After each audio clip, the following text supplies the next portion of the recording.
little fairy, take you to the other side. There's a welcome in the valleys when you cross the river wide.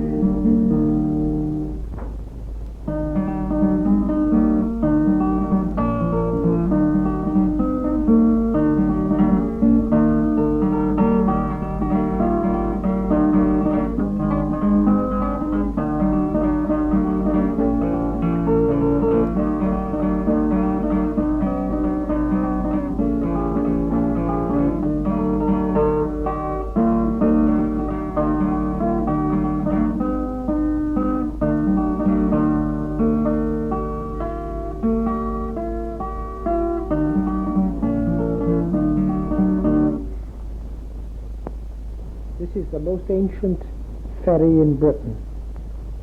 The crossing, known as the Aust Beachley crossing, is the trickiest bit of water in the country.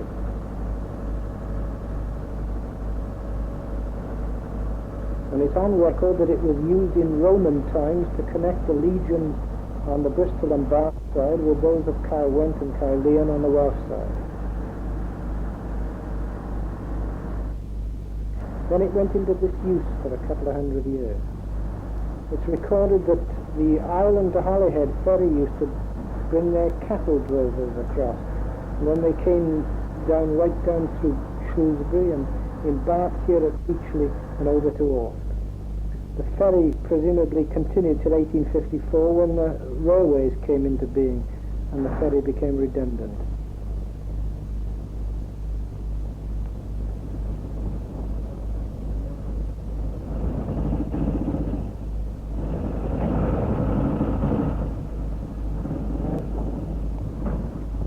I reopened this ferry in 1926 during the time of the general strike with a small motorboat.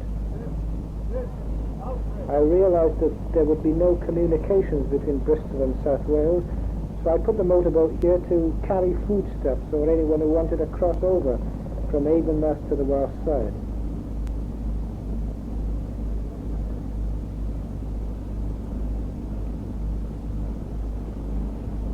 We kept the ferry going in a small way, just carrying passengers, motorcycles and sidecars, until 1931.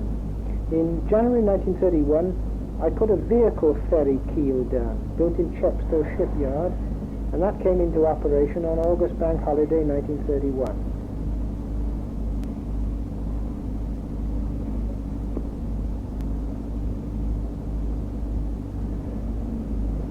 That boat was named after my wife Ida, and I tacked on in memory of Gilbert and Sullivan, Princess Ida, after the opera.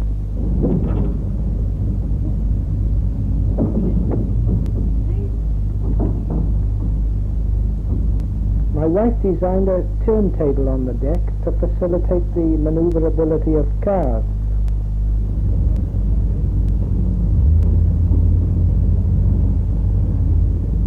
The Princess Ida was the first boat. We started by carrying 3 cars a week. It went on increasing and increasing, and in 1934 we put an order in for a steam vessel which was built in Hull, 80 foot long and 30 foot beam. This was the Severn Queen.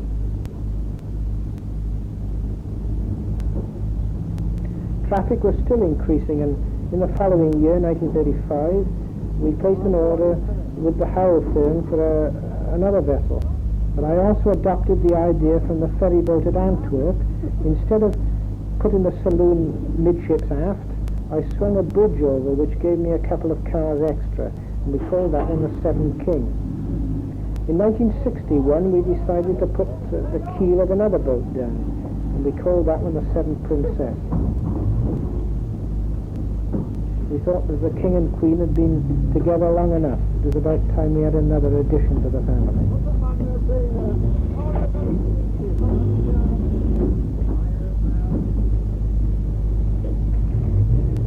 By the way, the Princess Ida was taken over by the Admiralty during the war, being a wooden ship, to recover magnetic mines. Now we've got 3 boats operating every 20 minutes, subject to weather, tides and circumstances permitting, and from 3 cars a week, we are now shifting thousands of cars a week.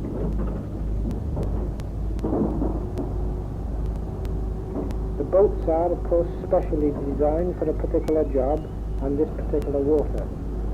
They have twin engines, each of 150 horsepower, which are required on a job like this. You need that horsepower when you're punching a tide of 10 to 12 knots, either on the flood or the ebb.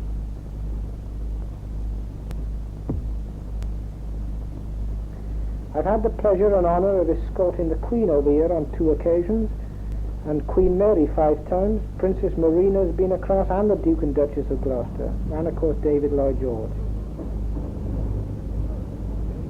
We get tramps too, and they always travel free.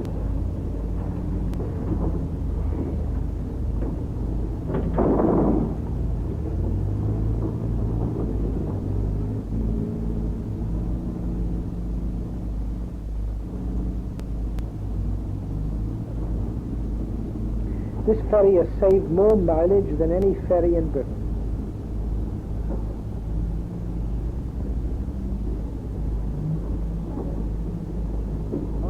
We had no loss of life here. We had 1 or 2 cars go in because the driver reversed instead of going forward. A lorry went over the side at Aust, but no loss of life, which is more than can be said for road transport today.